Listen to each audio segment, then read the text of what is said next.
ప్రజాపాలన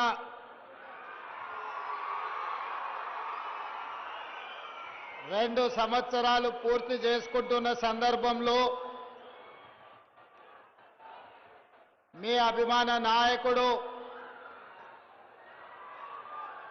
నాకు వ్యక్తిగతంగా మంచి మిత్రుడు దేవరకొండ శాసనసభ్యులు బాలు నాయక్ గారి అధ్యక్షతన విజయోత్సవ సభను ఏర్పాటు చేసి వేలాది మంది దేవరకొండ బిడ్డలు ఇక్కడికి విచ్చేసి మీ గుండెల నిండా అభిమానం ఉన్నది, ఈ అభిమానం ఎల్లకాలం శాశ్వతంగా మీరు అండగా నిలబడతామని మద్దతు తెలియజేసినందుకు మనస్ఫూర్తిగా మీ అందరికీ అభినందనలు కృతజ్ఞతలు తెలియజేస్తున్నా. మిత్రులారా, ఈ విజయోత్సవ కార్యక్రమంలో నాతో పాటు శాసన మండలి చైర్మన్ పెద్దలు గుత్తా సుఖేందర్ రెడ్డి గారిని, సాగునీటి పారుదల శాఖ మరియు సివిల్ సప్లైస్ మినిస్టర్ మీ అభిమాన నాయకులు పెద్దలు ఉత్తమ్ కుమార్ రెడ్డి గారిని, అదేవిధంగా దేవరకొండ నియోజకవర్గ ప్రజలకు ఎప్పుడు ఏ అవసరం వచ్చినా పూత వేస్తే పలికే మంత్రివర్గ సభ్యులు సోదరులు కోమటిరెడ్డి వెంకటరెడ్డి గారిని, అదేవిధంగా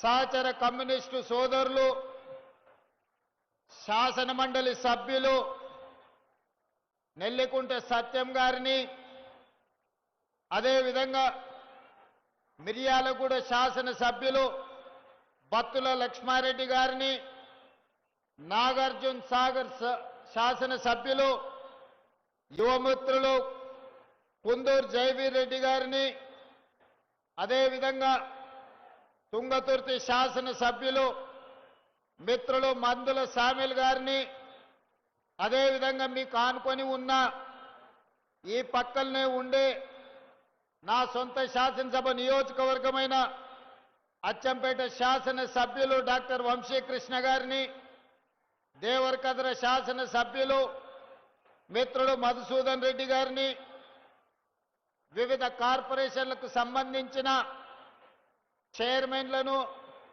మాజీ శాసన సభ్యులను, ప్రభుత్వ అధికారులను, ప్రాణ సమానులైన కాంగ్రెస్ పార్టీ కార్యకర్తలు వేలాదిగా తరలి వచ్చి దేవరకొండ గడ్డ కాంగ్రెస్ పార్టీకి అడ్డా అని నిరూపించినందుకు మీ అందరినీ మనస్ఫూర్తిగా అభినందిస్తున్నా.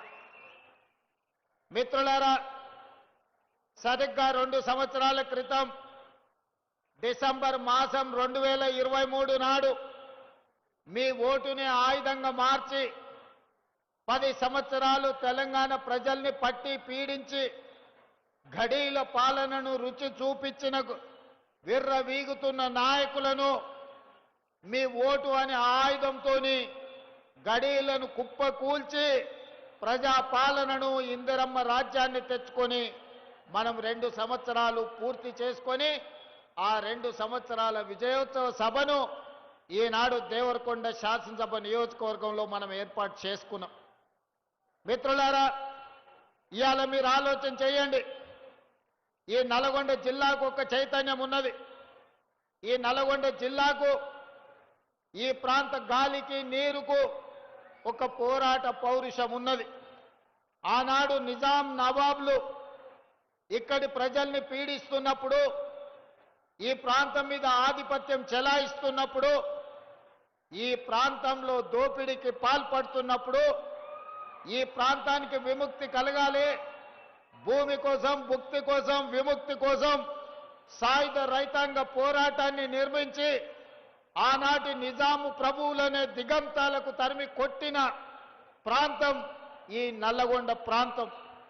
ఈ ప్రాంతం గురించి చర్చించాలి అంటే ఓ రావి నారాయణ రెడ్డిని, ఓ ఆరుట్ల కమలాదేవిని, ఓ మల్లు స్వరాజ్యంను భీమిరెడ్డి నరసింహారెడ్డిని ఒక ధర్మ భిక్షంను ఒక దొడ్డి కొమరయ్యను తలుచుకోకుండా ఈ నల్లగొండ జిల్లా చరిత్ర అసంపూర్తిగానే ఉంటుంది అని మనం అనుకోవచ్చు. కొండా లక్ష్మణ్ బాపూజీ గారి త్యాగం వల్ల కొండా లక్ష్మణ్ బాపూజీ గారు నిలవ నీడనిస్తే పార్టీని పెట్టుకున్న వాళ్ళు వారు మరణించినప్పుడు కనీసం పరామర్శించడానికి కూడా ముందుకు రాలే. అదేవిధంగా ఈనాడు డాక్టర్ బాబాసాహెబ్ అంబేద్కర్ గారి వర్ధంతి, వారిచ్చిన రాజ్యాంగ స్ఫూర్తి, రాజ్యాంగం యొక్క హక్కు ఈనాడు తెలంగాణ రాష్ట్రం ఏర్పడడానికి పునాదులు వేసింది. శ్రీమతి సోనియా గాంధీ గారి త్యాగం, డాక్టర్ బాబాసాహెబ్ అంబేద్కర్ గారు ఇచ్చిన స్ఫూర్తి, ఆర్టికల్ 3 ప్రకారం ఈనాడు మనం తెలంగాణ రాష్ట్రాన్ని ఏర్పాటు చేసుకున్నాం. వాళ్ళందరి స్ఫూర్తితోనే, శ్రీమతి సోనియా గాంధీ గారి ఆశీర్వాదంతో, డాక్టర్ బాబాసాహెబ్ అంబేద్కర్ గారి స్ఫూర్తితో ఈనాడు ప్రజాపాలన ఇందిరమ్మ రాజ్యంలో మనం సంక్షేమము అభివృద్ధిని రెండు కళ్ళలాగా భావించి ఈనాడు ముందుకు వెళ్తున్నాం. మిత్రులారా, ఇప్పటి దగ్గర పెద్దలు ఉత్తమ్ కుమార్ రెడ్డి గారు చెప్పిండ్రు, ఆనాడు 10 సంవత్సరాల పాలనలో ఏ పేదవాడి కూడా రేషన్ కార్డు ఇవ్వాలి, పెళ్ళైన కోడలు ఇంటికొస్తే కనీసం ఆ కోడలు పేరు ఇంటి రేషన్ కార్డులో చేర్చాలన్న సోయి గత ప్రభుత్వానికి లేకుండే. తల్లిగారింటి నుంచి అత్తగారింటికి వచ్చినప్పుడు భూమి లేకపోయినా, ఇల్లు లేకపోయినా ఆ పేదవాళ్లకు, ముఖ్యంగా గిరిజన ఆడబిడ్డలకు రేషన్ కార్డులో పేరుంటే ఆ కుటుంబ సభ్యురాలు అయినట్టుగా గుర్తింపు ఉండేది. కానీ ఆనాటి ప్రభుత్వం 10 సంవత్సరాలు ప్రజలు చెప్పులు అరిగేలా తిరిగినా పేదలకు రేషన్ కార్డు ఇవ్వాలన్న ఆలోచన చేయలేదు. కానీ అదే మన ప్రభుత్వం వచ్చిన తర్వాత, ఉత్తమ్ కుమార్ రెడ్డి గారు మంత్రిగా బాధ్యతలు చేపట్టిన తర్వాత తెలంగాణ రాష్ట్రంలో నలుమూలల నుంచి, తండాలలో, గూడాలలో, మారుమూల పల్లెల్లో ఏ పేదవారు ముందుకు వచ్చినా ప్రతి వారికి రేషన్ కార్డు ఇవ్వడమే కాకుండా ఉన్న రేషన్ కార్డులో కూడా కొత్త పేర్లను నమోదు చేసి ఈనాడు వాళ్ళ ఆత్మ గౌరవాన్ని నిలబెట్టడం జరిగింది. ఒక్క దేవరకొండ శాసనసభ నియోజకవర్గంలోనే మీ అభిమాన శాసనసభ్యులు బాలు నాయక్ గారు 14,000 రేషన్ కార్డులు ఇప్పించడం ద్వారా రాష్ట్రంలోని అత్యధికమైన రేషన్ కార్డులు దేవరకొండ నియోజకవర్గ ప్రజలకే దక్కింది. ఈనాడు ఈ పాలనలో పేదలకు న్యాయం జరిగింది. అదే కాదు, ఇవాళ మీరు ఆలోచన చేయండి, రాష్ట్ర ప్రభుత్వం ప్రవేశపెట్టిన ప్రతి పేదవాడి ఇంటికి 200 యూనిట్లు ఉచిత కరెంట్ ఇస్తే 50 లక్షల కుటుంబాలు ఇవాళ తెలంగాణ రాష్ట్రంలో ప్రతి వాడి ఇంట్లో ఇవాళ విద్యుత్తు వెలుగులు ఉన్నాయి అనంటే 200 యూనిట్లు ఉచిత కరెంటు పేదవాళ్ళకు అందించడం వల్ల ఈరోజు గుండెల నిండా నిద్ర పోగలుగుతున్నారు పేదవాళ్ళన్న సంగతి ఈరోజు మనం గుర్తు చేసుకోవాలి. ఇదే కాదు, ఆనాడు దొడ్డు బియ్యం మా అక్కలు ఈ పక్కన ఉండ్రు, నా ఎదురుగుంటే ఇంకా బాగుండేది, మా అక్కలు ఆ పక్కన ఉండ్రు. ఇవాళ మా అక్కల్ని, మా చెల్లెళ్ళని, నీడికి వచ్చిన వాళ్ళని, మా పెద్దమ్మల్ని నేను అడుగుతున్నా, ఆయల్లా దొడ్డు బియ్యం ఇస్తే బర్లకు దాననన్న పెట్టేది, లేకపోతే రేషన్ కార్డు, రేషన్ షాపోడికే 11 రూపాయలకు తెగ నమ్ముకునేది. కానీ ఇవాళ ఉత్తమ్ కుమార్ రెడ్డి గారు మంత్రిగా అయిన తర్వాత తుంగతుర్తి శాసనసభ నియోజకవర్గంలో రేషన్ కార్డుల పంపిణీ కార్యక్రమాన్ని ప్రారంభించడం, హుజూర్ నగర్ శాసనసభ నియోజకవర్గంలో సన్న బియ్యం పంపకాలు మొదలుపెట్టినాం. ఇవాళ 3,10,00,000 మంది తెలంగాణ బిడ్డలు సన్న బియ్యం తింటున్నారు. ఆ సన్న బియ్యంతోనే సంటి పిల్లలకు బుక్కెడు బువ్వ ఈరోజు కన్న పిల్లలకు తినిపిస్తున్నారు మా అక్కలు, మా చెల్లెళ్ళు. అంటే ఈరోజు ఈ ప్రభుత్వంలో, ఇందిరమ్మ రాజ్యంలో పేదవాడి కడుపు నింపాలి, పేదలకు న్యాయం జరగాలి, పేదల ఆకలి తీర్చినప్పుడే నిజమైన ఇందిరమ్మ రాజ్యమని ఈనాడు మన ప్రభుత్వం సంపూర్ణంగా విశ్వసిస్తుంది. కాబట్టి ఆ శాఖకు సంబంధించిన మంత్రివర్యులు ఉత్తమ్ కుమార్ రెడ్డి గారు ప్రతి పేదవాడికి ఇవాళ రాష్ట్రం మొత్తం మీద సన్న బియ్యం అందిస్తారు. ఇవాళ కొంతమంది మాట్లాడుతున్నారు ఇతర రాష్ట్రాలలో లేవా అని. నేను సూటిగా సవాలు విసురుతున్న మాట్లాడే వాళ్లకు, భారతదేశంలో గుజరాత్ కావచ్చు, ఉత్తరప్రదేశ్ కావచ్చు, మధ్యప్రదేశ్ కావచ్చు, రాజస్థాన్ కావచ్చు, నరేంద్ర మోడీ గారి పరిపాలన ఉన్న ఏ రాష్ట్రంలో అయినా నేను సవాలు విసురుతున్నా, మా తెలంగాణ రాష్ట్రంలో మేమే సన్న బియ్యం ఇస్తున్నాం తప్ప నరేంద్ర మోడీ పరిపాలించే గుజరాత్లో కూడా పేదలకు సన్న బియ్యం రావడం లేదు. మేం ధైర్యంగా సవాలు విసిరి దేవరకొండ గడ్డ మీద నుంచి మాట్లాడుతున్నాం.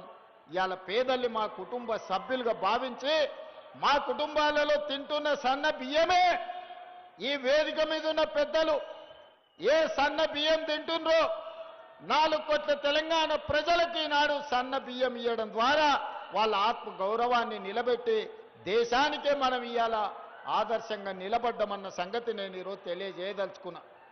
ఇదే కాదు మిత్రులారా, ఆనాడు ఇందిరమ్మ రాజ్యంలో డాక్టర్ వైఎస్ రాజశేఖర రెడ్డి గారు ముఖ్యమంత్రిగా ఉన్నప్పుడు 2004 నుంచి 2014 వరకు 10 సంవత్సరాలలో తెలంగాణ రాష్ట్రంలో మారుమూల ప్రాంతాలలో, లంబాడి తాండాలలో, ఆదివాసి గూడాలలో పేదవాళ్లకు 25 లక్షల ఇందిరమ్మ ఇండ్లు ఇచ్చి నిలవ నీడలేని పేదవాడికి ఆత్మ గౌరవం పెంచడానికి ఆనాడు 25 లక్షల ఇందిరమ్మ ఇండ్లు ఇచ్చిండ్రు.